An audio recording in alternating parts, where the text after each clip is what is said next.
of you. We are the students of Government Senior Secondary Smart School, Ikolaha. Today, we are playing and role play on $1,000. Our guide teacher name is Mrs. Geeta Agarwal. Robert Killian received $1,000 from his uncle's will, that too with a condition. What was the condition? Let's see. Here is the money. It is such a little amount. You heard the reading of your uncle's will. According to your uncle's will, you must give us an account of manner of expenditure of these $1,000 as soon as you spend them. You may depend upon it. Gideon thrust the packet of notes in his pocket and went to the club. There he looked for the person whom he called Old Bryson. Old Bryson was calm and forty. He was in a corner reading a book, and when he saw Gideon coming his side, let down his book and take off his glasses. Old Bryson, I have a funny story to tell you. Tell me, Bobby. I am going to tell it to you. It's too sad and funny to go with the game. My uncle leaves me $1,000. Now, what can a man possibly do with just $1,000? Your uncle, late Mr. Septimus Gideon, leaves you only $1,000. That's where the joke comes in. My uncle gives the butler and the housekeeper $10 and a seal ring each. But his nephew gets only $1,000. You have always had plenty of money to spend. Any other years? None. There is a Miss Hayden, a ward of my uncle, who lived in his house. I forget to tell you that she gets a seal ring and $10 too. What a joke, Bobby Gideon. There is only one sensible thing that you can do. You can buy Miss Lotta Loria a diamond pendant and spend the rest of your time in the ranch. Thanks. I thought I could depend on you, old Bryson. No need to keep a big account then. I hate that. Gideon phoned for a cab and asked the driver to take him to the Columbian Theatre.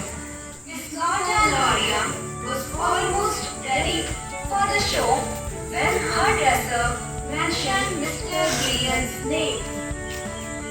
Let him in. Now, what is it, Bobby? I'm going to perform in 2 minutes. I won't take 2 minutes. What about a pendant? Oh, just as you say, Bobby. Did you see the necklace Dara Stacy was wearing the other night? $2,200 it cost. Miss Lotta Loria left for the performance. Gideon went to the cab. Gideon saw a blind man selling pencils on the sidewalk. Gideon got out of the cab and stood before him. Excuse me, tell me what you would do if you had $1,000. Take a look at this if you like. He took out a small book from his pocket. Gideon opened it and saw it was a bank deposit book.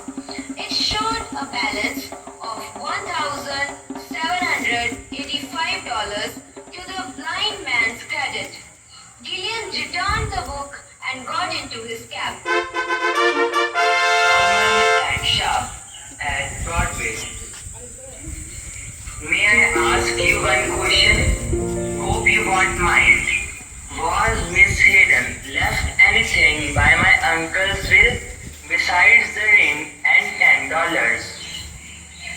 Nothing. I thank you very much, sir. Gillian went out his cab. Gillian reached his uncle's house. Miss Hayden was writing letters in the library. I have just come from Tolman's office. They have found a postscript to the will. It seems that uncle on second thought loosened a bit and willed you $1,000. As I was driving this way, Tolman asked me to bring the money. Here it is. Miss Hayden turned white. Oh, I'm sorry, Mr. Gillian. There is no use. May I write a note?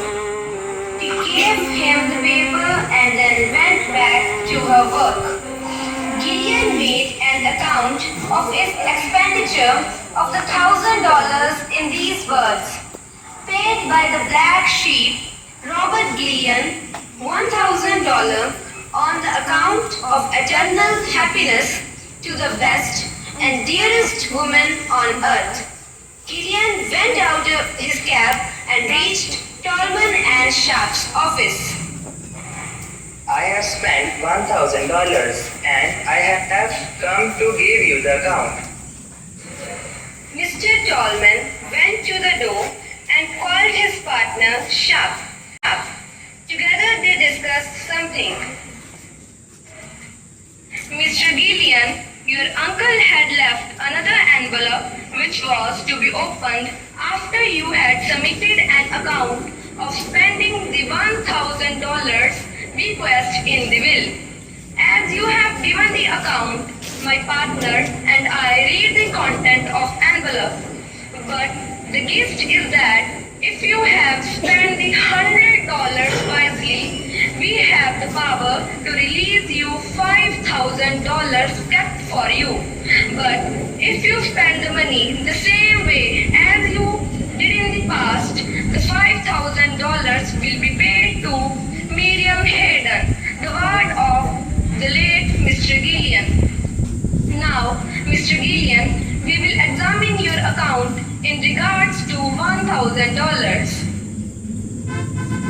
Gillian tore the account and its cover and dropped them into his pocket.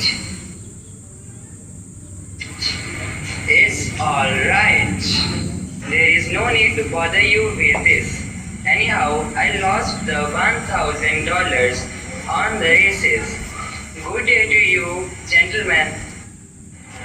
Tolman and Sharp shook their heads in disgust and looked at each other. And they heard Gillian leave the room